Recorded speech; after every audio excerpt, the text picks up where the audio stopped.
Hey guys, I'm sure you're getting a little bit bored at home. Forgive me, I'm a little bit feral, but I thought I'd show you guys how to make bread that you can do at home. It's a really easy one. It's different to all the breads we've made before, bar the Vogels that we made. Okay, so this process is coined by the Tartan Cafe in America, and it's the tuck and fold technique. So it's something that you can easily do at home. It won't take too much of your time out of your day because the stages are just like every half an hour for about a minute or two. So the whole process can be easily made at home. So now's the time you can go wake up your starter that we made. Okay, so go wake them up, get them active again. I didn't get mine out of quarantine from the kitchen, so I've just made a Polish, and it should do the same thing. So if you've killed yours by accident, just make a simple Polish, a cup of flour, a cup of water, and about a quarter of a teaspoon of active dry yeast. Okay. Now keep in mind, if you're not using the really good yeast, you're using the one from the supermarket, go with at least a half a teaspoon, if not a little bit more, okay, because that stuff is really weak. Alright, so this technique is super simple. What we're going to do is first, I'm going to add 350 grams of water. I'll post out the recipe for you guys. And we're going to put the water in the bowl first. And if you've got a glass bowl or a bowl or a container or a tub, something that you can actually see through, it gives you a really good indication of when this dough is ready, okay? Because it will be different depending on where you are. Okay, so I'm going to tear it off. I'm going to add 100 grams of your leaven.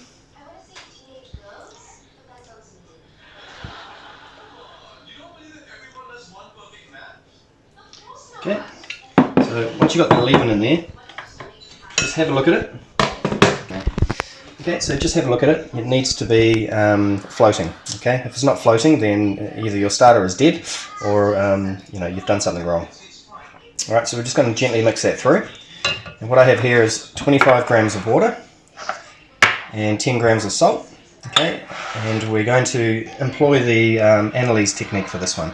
So we're going to autolyze this for at least half an hour to 40 minutes. What that's going to do is it's going to hydrate our flour. It's going to hydrate the gliadinin and glutenin, and that will happen much faster without the salt. Once we get the salt and the water in it after that half an hour, then we can start developing the gluten, but the gluten is not going to be out on the bench like we typically normally would, or in a mixer. This one's going to be done over a long period of time. The bulk fermentation for this one's going to be about 3 whole hours. Okay, so I'm going to add in my flour, which has been sifted with my gluten. Okay, and we're just going to mix this through until we don't see any more dry flour.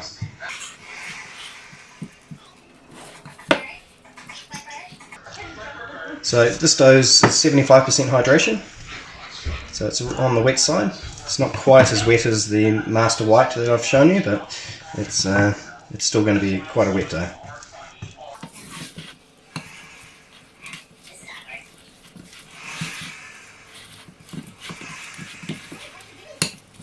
Okay, I don't see any dry flour in it, so clean down the sides.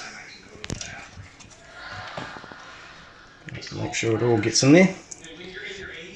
This is going to make one loaf. And there's enough room in this bowl for it to bulk up 2.5 times.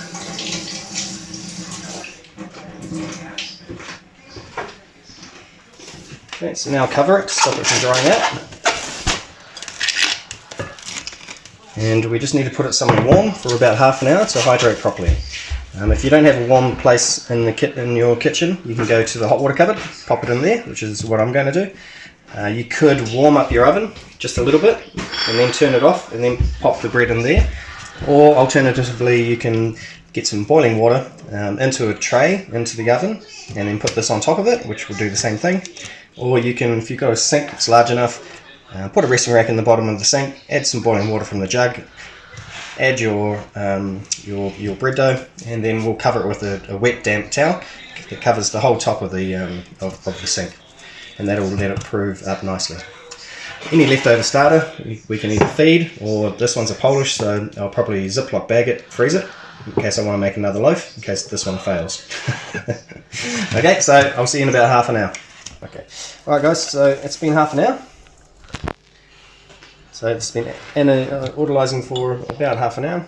I'm going to add my 25 grams of water and our salt.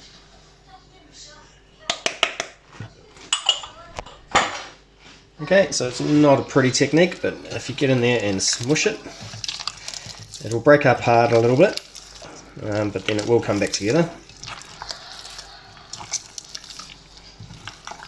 Just until we incorporate the salt.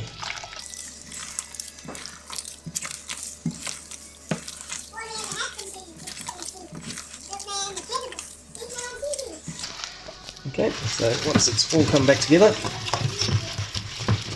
it's even. Scrape the sides. Okay, I'll get it all off my hands, clean down the edges, cover it again, and I'll give it another half an hour. Yeah. Okay, so what I've done is, it's a little bit cold today, so what I've done is I've put some boiling water in a pot on the bottom of my oven. And I've got the oven on the lowest setting it can possibly go, just so it's a little bit warmer. So now we're going to do our first tuck and fold. So this one's a little more gentle.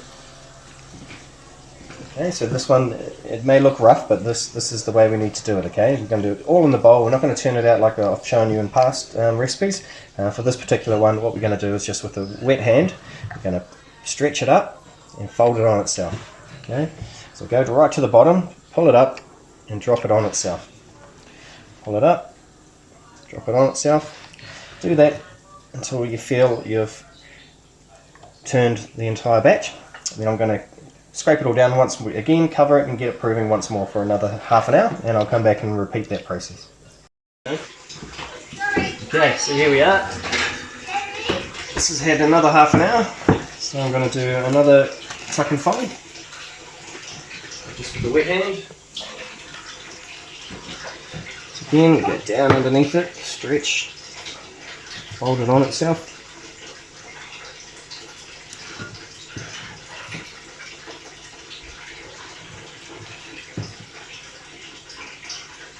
Okay, now I'll let it go for another half an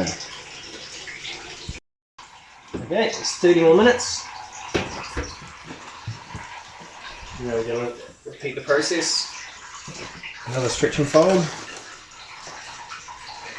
You see the dough's starting to get gluten development. It's no longer as rough as it looked before. Yeah, so go all the way in, drag her up. So you're starting to trap air now. The gluten matrix is being formed.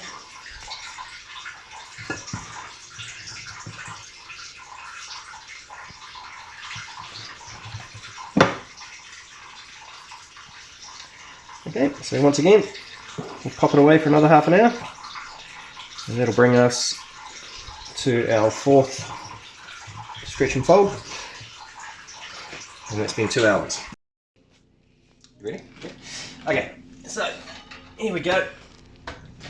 This will be our fourth stretch and fold. This is our 2 hour mark. Okay, I'm going to do one more stretch and fold on this. In the way that we've been doing it.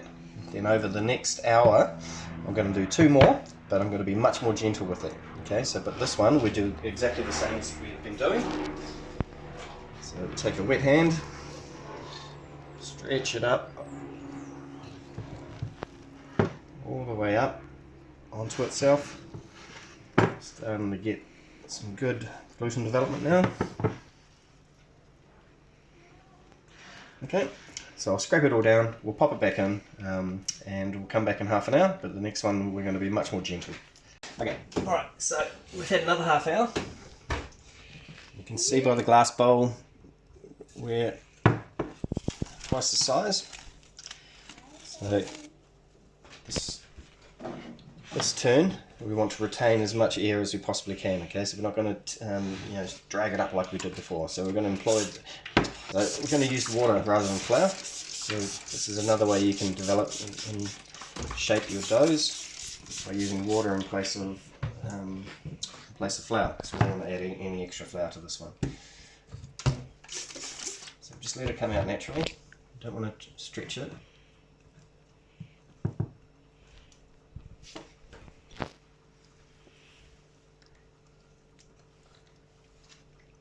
Hello, Izzy. Okay, so now it's out. I'm going to quickly wash this bowl. So the bowl's clean. I'm going to give it just a touch of cooking spray. So we don't destroy too much air next time we come to use it. My hands are wet. Okay, I'm going to fold it on itself. So this time we're retaining as much air as we can. Okay, now the skin side is going to be the underside, so I want to pop this into the bowl. Just go back a bit, mate, so you don't get it on the camera. Okay, and we're going to drop it in that way. Okay, and keep that side on the top. Alright, so now I'm going to cover it, leave it go for one more half hour, and then we can shape it into our loaf. Okay, so here we are.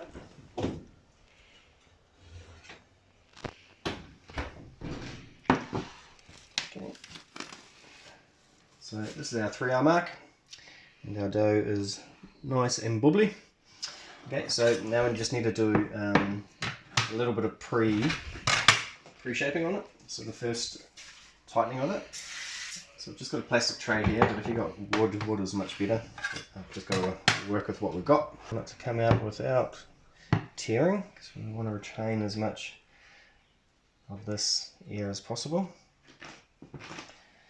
Okay, so generally when I've shown you these wet techniques, you know, we've put a lot of tension onto the dough. So this type or this style of dough, we don't want to do that. Okay, so we need to do it quite gently. So what we're going to do is we're going to use a scraper to pick the dough up onto itself. Okay, I don't have any flour in here. I'm just bringing it all onto the center from all sides, just using this dough scraper to assist me.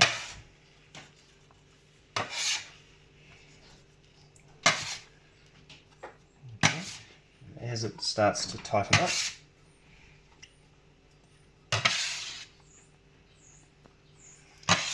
you need to pull on the dough. And it does the shaping for us. Okay, so once I've got a little bit of tension on the dough, I'm going to pop it up.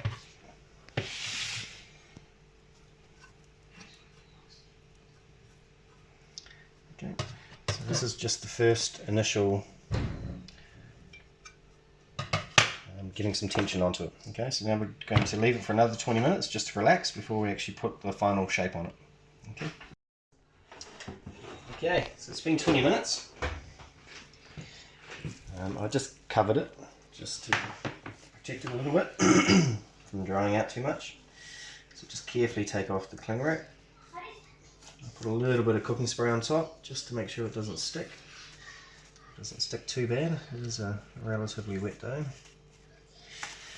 Okay, so it's nice and supple, responsive, but now you look at it, okay? Now you see the edges are sitting up, okay, they're rounded. You know, if you came back to this and it's quite flat and it's kind of come right to the edge of the tray and it's narrow, then you don't have enough gluten development. So if that was the case, I would give this another turn back in and give it another 20 minutes, okay? But this is looking good, so we can put our final shape on it, okay? Now the fun thing about this dough is the shaping is quite interesting. It's not like any of I've shown you before, as far as the putting the tension on the dough. So I'm going to dust my basket quite heavily because it does have a long prove. Now if you don't have one of these at home, which I imagine you don't, just get a bowl the same size, wet a tea towel, but then absolutely saturate the tea towel and then drain, you know, wring it out until it's, you know, almost dry again. Put that inside the bowl, flour that heavily, and then you'll get the similar result. Okay. All right. So this is going to become our skin side. Okay. So we want to retain our skin side. So it's only now that I'll start to use flour. Okay. Just to make it easier to handle and it doesn't stick, because if it tears the skin, it's going to affect the crust, and we want the crust to be nice. Okay. Just for the first turn, we're going to be a little bit liberal with our flour. Okay. And then straight out. And just let it come off naturally. Okay, so don't force it. It'll come off as long as you're patient. Okay, so flour your hands. Alright, now the shaping on this type of style, or the tartan method, is just as so. So what we do is we're going to take this end, okay, and we're going to fold it over onto itself, but not all the way, okay. And what we're going to do is we're going to take the other side, and we're going to fold that over itself, okay.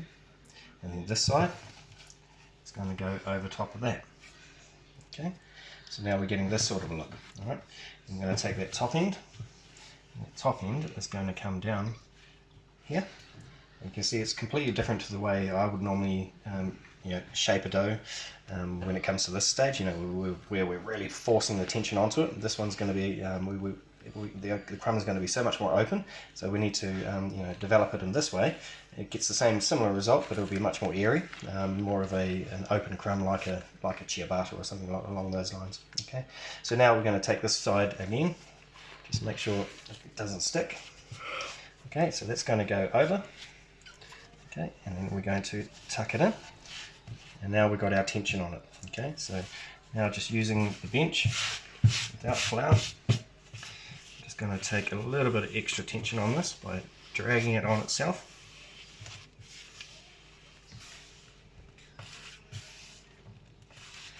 Okay, and then into our basket. Okay, seam side up.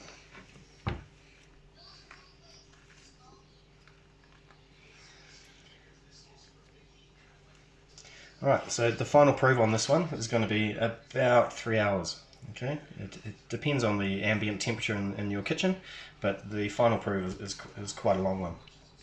Should you get to this stage, you could retard it for up to 12 hours, and put it into the fridge, slow it all down. You will get more actic sort of acids. You'll get and the crumb will go a little bit darker and a little bit more of a red hue. Or we can do it directly by just proofing it for a couple of hours, normally about 3, and then we can do the baking process. Okay, so I'm going to get this thing proving again. I'm going to cover it back into my warm environment and let it grow once more. Okay, so here we go. Finally, a couple of hours later, mine only took 2 hours. You can see she's well risen and ready to go in. Now, the problem is my trashy oven. Okay, this is probably what you're having to work with, and the problem with these ovens is they're self-ventilating. So for us to be able to retain the moisture in the oven in the first part of the cooking, as we normally do, it all gets sucked out of the oven. So I've tried a few different ways. Normally use my own stone, but you don't have one of those, so I'm going to show you another way. If you do have a Dutch oven, it's by far the best way. So in here I've got the Dutch oven. It's been in there for about half an hour at 250 degrees. Okay, so it's all preheated, lid and all. The only problem is my one isn't a shallow one, mine's a quite deep one, so I've just made a little piece of baking parchment that I can kind of use to pop it into the Dutch oven so I don't burn myself. Okay, so we'll get it out.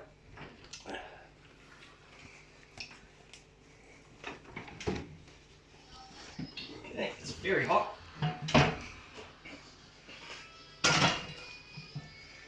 Okay, see the smoke coming off it? It is very hot. So it's not a true Dutch oven, but it'll do the trick. Okay. Right, so now we're going to turn out our bread. I'm just going to try and do it as gently as we can.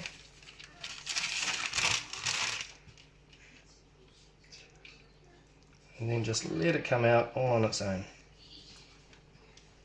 Try not to manhandle it. Okay, so I'll just get the shape back to where it should be. And with a brand new razor, I'm just going to do a simple cut on this one, okay, which is going to be a square like this. Alright, and into the Dutch oven. Okay, so you can see it in there. So now that it's in there, I'm going to just bring in a little bit of water. This is going to create a bit of extra steam.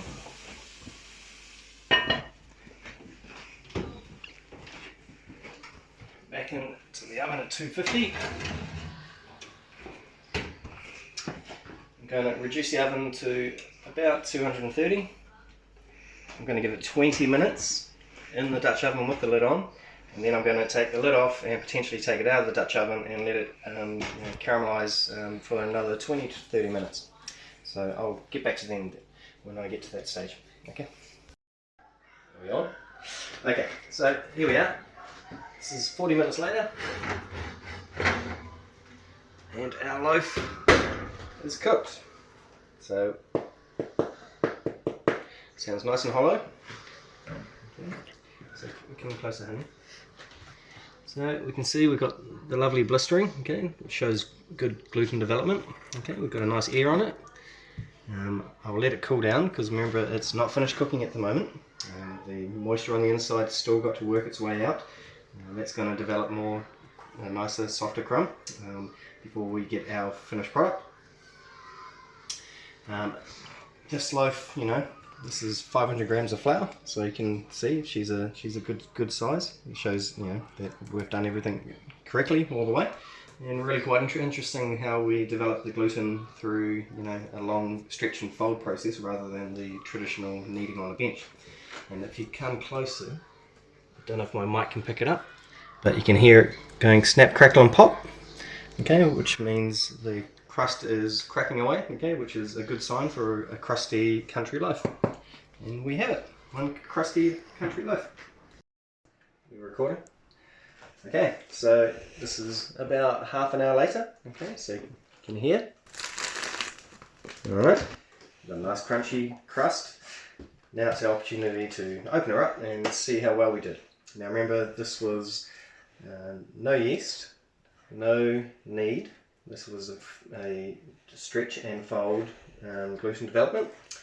This has only got 100 grams of leaven in it and 500 grams of flour. Okay.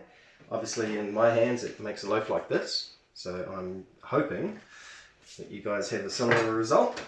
Okay, so now we crack her open. Nice sound, what we want to hear.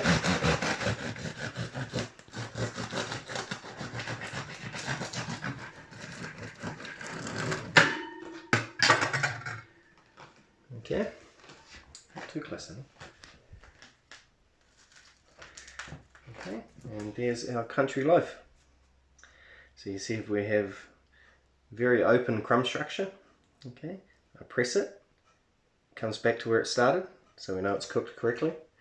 Okay, we know the crust, it's got air bubbles all through the crust. It shows us it's going to be a lovely crunchy loaf. Okay, so we've done well.